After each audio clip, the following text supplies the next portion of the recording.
Hi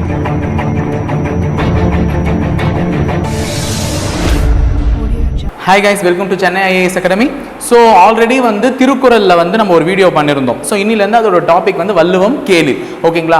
நமக்கு திருக்குறள் வந்து ரொம்ப அளவுக்கு முக்கியம். ஏன்னா வரக்கூடிய குரூப் 2 ஆகட்டும், குரூப் 2A ஆகட்டும், இது வந்து ப்ரிலிமினரி எக்ஸாம்லேயும் ரொம்ப முக்கியமாக கேட்கக்கூடிய ஒரு டாபிக். அதே நேரத்தில் வந்து பார்த்தீங்கன்னா மெயின்ஸ் எக்ஸாம் நீங்கள் போகும்போது முதன்மை தேர்வுகள்லையும் முக்கியமாக கேட்கக்கூடிய ஒரு டாபிக். ஏன் அப்படின்னு பார்த்தீங்கன்னா மெயின்ஸ் எக்ஸாமை பொறுத்தவரை நம்மளை பற்றி நமக்கு நிறைய விஷயங்கள் தெரிஞ்சிருக்கணும். மெயின்ஸ் எக்ஸாமில் ஒரு எஸ்ஏ இல்லை வேறு எதனா ஒரு சில விஷயங்கள் இருந்துச்சுன்னா கண்டிப்பாக அதுக்காக வந்து திருக்குறளை மையப்படுத்தி கேட்பதற்கான வாய்ப்புகள் அதிக அளவில் இருக்கு.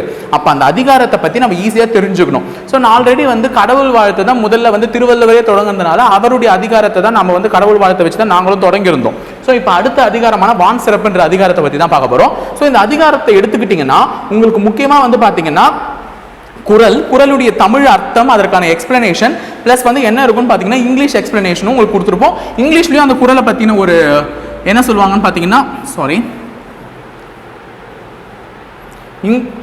ஒரு நிமிஷம். ஓகே, இங்கிலீஷ்லயும் வந்து அந்த குறளுக்கான மீனிங் என்ன பிளஸ் வந்து குறளுக்கான எக்ஸ்பிளனேஷன் இது வந்து இந்த போர்டில் கொடுத்துருக்கிறது வந்து குறள், அந்த குறளுக்கான இங்கிலீஷ் மீனிங் அதனுடைய எக்ஸ்பிளனேஷன் வந்து கீழே கொடுத்துருப்போம். ஸோ இதனுடைய பிடிஎஃப் வந்து உங்களுக்கு வீடியோ கீழே இருக்க டிஸ்கிரிப்ஷன் பாக்ஸில் நாங்கள் வச்சிருப்போம், நீங்க டவுன்லோட் பண்ணிக்கலாம். ஓகேங்களா? ஸோ வள்ளுவம் கேளு அப்படின்ற இந்த பகுதியில் நம்ம இப்போ நம்ம பார்க்க போற அதிகாரம் என்ன அப்படின்னு பார்த்தீங்கன்னா வான் சிறப்பு. அதாவது இரண்டாவது அதிகாரமான வான் சிறப்புன்ற அதிகாரத்தை பத்தி தான் பார்க்க போறோம். அதுல முதல் குறளை கவனிங்க. வான் நின்று உலகம் வழங்கி வருதலால் தான் அமிழ்தம் என்றுணர பாற்று இப்படின்ற குறளை வந்து வள்ளுவர் ஐயா பெருந்தகை வந்து நமக்கு சொல்லியிருக்கார். என்ன அப்படின்னு பாத்தீங்கன்னா மழை பெய்வதனாலே தான் உலக உயிர்கள் வாழ்கின்றன. மழைன்றது ஒண்ணு வர்றதுனால தான் இந்த உலகத்துல எந்த ஒரு ஜீவராசினாலும் வாழ முடியும். தண்ணீர் இல்லைன்னா உலகம் இருக்க முடியுமா?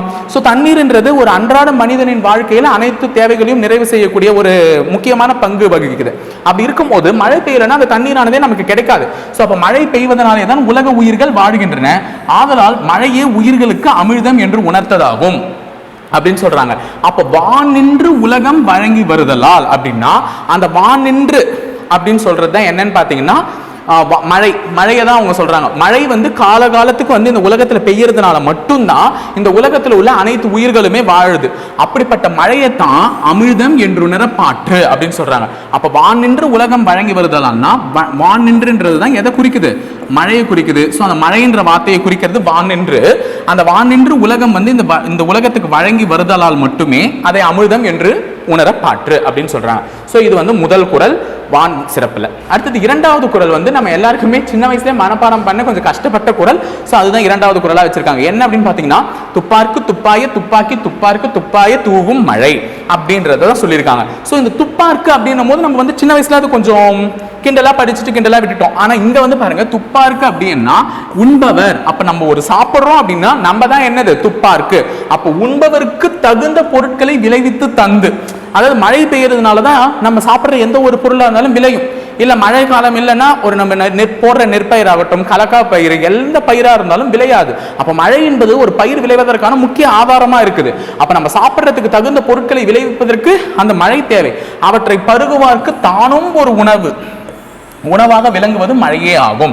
அப்ப என்ன சொல்றாங்கன்னா சாப்பிட்றதுக்கு மட்டும் இல்ல, அந்த சாப்பிடும் போது நீ எதனா ஒரு தாகம் எடுத்து நீ தண்ணீரா பருகிறப்பார். அப்ப தன்னையே அது உணவா வந்து, அதாவது உணவுப் பொருட்களை விளைவிப்பதற்கும் தன்னை பயன்படுத்திக்குது, தன்னை வந்து உணவாக பருகுவதற்கும் அதுல வந்து என்ன பண்ணுது யூஸ்ஃபுல்லா இருக்குது அப்படின்னு சொல்லிட்டு சொல்றாங்க. அப்ப துப்பார்க்கு துப்பாய துப்பாக்கி துப்பார்க்கு துப்பாய தூவும் மழை அப்படின்னா உண்பவருக்கு தகுந்த பொருட்களை விளைவித்து தருவதுடன் அது மட்டும் இல்லாம என்ன பண்ணுது உணவாக தானே வந்து என்னவா இருக்கு மாறிடுது, உணவா மாறிடுது. அப்ப மழை நீர் என்றது ஒரு மனிதனுக்கு அன்றாட வாழ்வில் எவ்வளவு முக்கியம்ன்றதை தெரிஞ்சுக்கோங்க. ஓகேங்களா? சோ தி நெக்ஸ்ட் குறள் வந்து பாத்தீங்கன்னா தேர்ட் क्वेश्चन. விண் நின்று பொய்ப்பின் விரிநீர் வியனுலகத்து உள் நின்று உடற்றும் பசி அப்படின்னா என்னன்னு பாத்தீங்க. விண் நின்று பொய்ப்பின் அப்படின்னாலே என்னன்னா கிடைக்காம போறது. ஓகேங்களா? அததான் சொல்றாங்க. மழை காலத்தால் பெய்யாது பொய்க்குமானால், அதாவது இப்ப இருக்கிற சிச்சுவேஷன், இப்ப இருக்கிற காலகட்டத்தில் மழைகள் தவறி பெய்யுது. சில நேரத்துல மழை பருவத்துல மழை பெய்யறது இல்லை, ஆனா மழை காலம் இல்லாத நேரத்துல மழை பெய்யுது. அப்ப மழை பருவத்தை நம்பி பயிர் போடும் போது அது வந்து வீணா போகுது அப்படின்றாங்கல்ல, அந்த மாதிரிதான். மழை காலத்தால் பெய்யாது பொய்க்குமானால் கடலால் சூழப்பட்ட இப்பரந்த உலகினுள் பசி நிலை பெற்று உயிர்களை வாட்டும். அப்போ ஒரு நெல்லை விதைச்சிருக்காங்க, மழை காலத்தை நம்பி தான் அந்த நெல்லை விதைச்சிருக்காங்க. ஆனா மழைக்காலம் மழையின் அப்ப என்ன பண்ணல, பொய்க்கல. அப்ப என்ன ஆயிடுது, ஆட்டோமேட்டிக்கா டோட்டலா க்ளோஸ் ஆயிடுது, நெற்பயிர்கள்ல நாசமா போயிடுது. அந்த நெற்பயிர்கள் இல்லைன்னா நல்லா வளைஞ்சு முத்தி வரும்போது அந்நேரத்துக்கு மழை பெஞ்சு என்ன பண்ணிடும் பாத்தீங்கன்னா அந்த நெற்பயிர்களை சேதப்படுத்திடும். சோ இந்த மாதிரி மழை காலத்தால் பெய்யாது பொய்க்குமானால் கடலால் சூழப்பட்ட இப்பரந்த உலகு, நமக்கு தெரியும் உலகம் என்பது கடலால் சூழப்பட்டதுதான். அந்த உலகம் என்ன ஆகும் பாத்தீங்கன்னா பசிகள் நிலை பெற்று உயிர்களை வாட்டும். அப்ப மழையினால மழை காலத்தால் பெய்யலன்னா விளைவிக்க வேண்டிய பொருட்கள் சரியா விளையாது. அப்ப கண்டிப்பா என்ன ஆகும், அந்த பொருட்கள் நமக்கு சேரலனா நம்ம எல்லாருக்குமே பசின்றது ஒண்ணு கிடைக்கப்பெறும். அப்ப கண்டிப்பா பசினால என்ன ஆகும் பாத்தீங்கன்னா இந்த உயிர்கள் எல்லாருமே வாட்டும். அப்போ இந்த உடற்றும் அப்படின்ற வார்த்தை தான் என்னன்னா கஷ்டம், இன்மை. உடற்றும்னா என்ன, இன்மை, கஷ்டத்தை கொடுக்குறாங்க, வாட்டும்ன்ற மீனிங். ஓகேங்களா. உள் நின்று அப்படின்ற அர்த்தம் என்னன்னு பாத்தீங்கன்னா நிலை பெற்று. சோ அந்த மீனிங் தெரிஞ்சு வச்சுக்கோங்க. உள் நின்றுனா நிலை பெற்று, நிலையா நிற்கும் அப்படின்ற மாதிரி அர்த்தம். சோ வியனுலகத்து அப்படின்னும் போது இந்த பரந்த உலகத்தை தான் வியனுலகத்து அப்படின்னு சொல்றாங்க. விரிநீர் அப்படின்னா மழை. இந்த இடத்துல விரிநீர்ன்றது என்ன சொல்றாங்க, மழை. அப்ப விண்ணின்று பொய்ப்பின் விரிநீர் வியனுலகத்து உள் நின்று உடற்றும் பசி. சோ அடுத்த குறள், 4வது குறள். ஏரின் உழார் உழவர் புயல் என்னும் வாரி வளங்குன்றிக்கால். அதாவது மழை என்னும் வருவாயின் பலம் குறைந்ததனால் தான் பயிர் செய்யும் உழவரும் ஏரால் உழுதலை செய்ய மாட்டார்கள். அப்ப என்ன சொல்றாங்க, மழை பெய்யலன்னா உழவர்கள் நம்ம ஏன் ஏற உழுது இந்த நிலத்தை சீர் பண்ணி நம்ம பயிர் போடணும், அதான் மழையே பெய்ய மாட்டேது, இந்த நிலத்தை என்ன பண்ணலாம், வித்துடலாம் அப்படின்னு சொல்லிட்டு ஒரு முடிவுக்கு வந்துருவாங்க. அப்போ இப்ப நடக்க வேண்டிய ஒரு இதுவை வள்ளுவர் எத்தனையோ காலங்களுக்கு முன்னாடியே கணித்திருக்கிறார். அன்றே கணித்தார் வள்ளுவர் அப்படின்னு வேணா வச்சுக்கலாம். ஓகேங்களா. சோ இப்ப என்ன பண்றாங்க எல்லாருமே, இந்த நிலம் எதுக்கு தரிசா போகுது, அதனால நான் வித்துடுறேன், இதுக்கு ஏற எடுத்து நான் உழுது நான் செலவு பண்ண ரெடியா இல்லை அப்படின்னு சொல்லிட்டு விவசாயிகள் தங்களுடைய விவசாய இதை விட்டுறதுக்கு இருக்காங்க. சோ இதுதான் அன்னைக்கே உழவர் சொல்லியிருக்கார், ஏரின் உழார் உழவர். அப்போ ஏறெடுத்து உழவர்கள் உழமாட்டார்கள், உழார் உழமாட்டார்கள். ஏன் அப்படின்னு பாத்தீங்கன்னா புயல் என்னும் வாரி வளங்குன்றிக்கால். இந்த இடத்துல வாரின்றதுதான் எதன்னு சொல்லுதுன்னு பாத்தீங்கன்னா மழை. வாரின்றதுதான் என்ன, மழை. அந்த மழை வளம் தன்னை மழையினுடைய வளம் குன்றும் பொழுது, அப்ப அந்த புயலாக பெய்ய வேண்டிய அந்த மழையினுடைய வளம் குன்றும் பொழுது உழவர்கள் என்ன பண்ண மாட்டாங்க, ஏறெடுத்து உழமாட்டாங்க. சோ அடுத்தது 5வது கேள்வி, குறள். கெடுப்பதுவும் கெட்டார்க்கு சார்வாய் மற்றாங்கே எடுப்பதுவும் எல்லாம் மழை. அதாவது காலத்தால் பெய்யாது உலகில் வாழும் உயிர்களை கெடுப்பதும் மழைதான், அப்படி கெட்டவற்றை பெய்து வாழச் செய்வதும் மழையே ஆகும். அதாவது வேலைக்கு என்ன பண்ணாது, பெய்யாது, மழை பெய்யாம என்ன பண்ணிடும் பாத்தீங்கன்னா எல்லாத்தையுமே கெடுத்து விட்டுரும். அதாவது மழை பெய்யாம ஒரு பயிர்கள் நல்ல மழை பெஞ்சா வளரணும்ன்ற நேரத்துல அதை கெடுத்து விட்டுரும். ஆனா அப்படி கெட்டு போன ஒரு சில விஷயங்களை கூட நன்மையா திருப்பி மாத்தி கொடுக்கிற சக்தியும் யாருக்கு தான் இருக்கு, மழைக்கு தான் இருக்கு. அப்ப ஆக்க பிறந்தவனும் மழைதான், அழிக்க பிறந்தவனும் மழைதான். அப்ப இந்த உலகத்துக்கு எல்லா ஒரு இதுலயும் எழுதி வச்ச மாதிரி ஒரு முடிவு அப்படின்னா தண்ணீரால தான் இருக்கும். சோ அப்ப மழைன்றது ஆக்கவும் செய்யும் அழிக்கவும் செய்யும். அதான் சொல்றாங்க, கெடுப்பதும் கெட்டார்க்கு சார்வாய் மற்றாங்கே எடுப்பதும் எல்லா மழை. அப்போ ஒரு இந்த குறளை இப்பெல்லாம் கேட்டுருவாங்க. இந்த குறள் எல்லாம் கேட்டுதான் என்ன பண்ணுவாங்க, எக்ஸ்பிளனேஷன் மாதிரி சொன்னாங்கன்னா இதை வச்சுதான் நம்ம அதுக்கு ஒரு கதை மாதிரி நம்மளே யோகிச்சு எழுதணும். ஓகேங்களா. அப்ப காலத்தால் பெய்யாத உலகில் வாழும் உயிர்களை கெடுப்பதும் மழைதான், அப்படி கெட்டவற்றை பெய்து வாழச் செய்வதும் அந்த மழைதான். ஓகே. அடுத்து 6th குறள். விசும்பின் துளி வீழின் அல்லால் மற்றாங்கே பசும்புல் தலை காண்பது அரிது. இது ஒரு நல்ல குறளுங்க.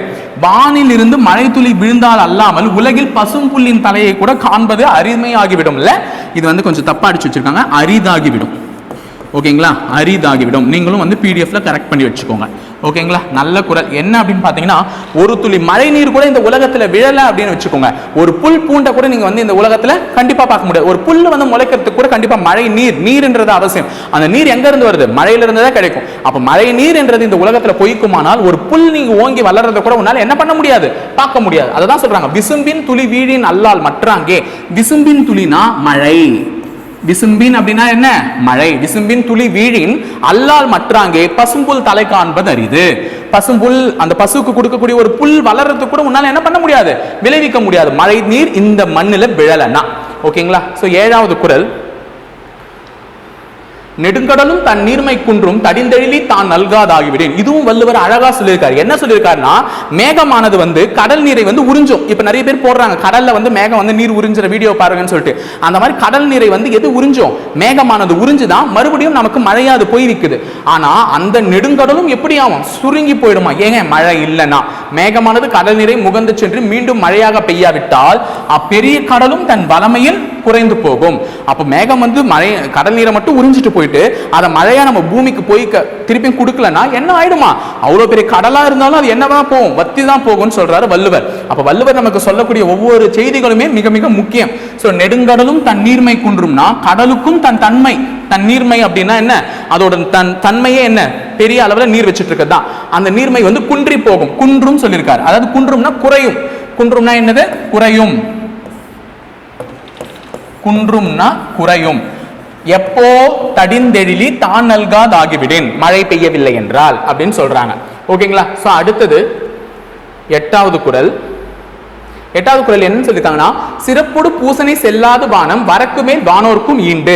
மழையானது முறையாக பெய்யாவிட்டால் உலகத்திலேயே வானோருக்காக நடத்தப்படும் திருவிழாக்களும் பூசைகளும் நடைபெற மாட்டா அப்படின்னு சொல்றாங்க. சோ இப்ப நிறைய பேர் மழை வேண்டி யாகம் பண்றாங்க.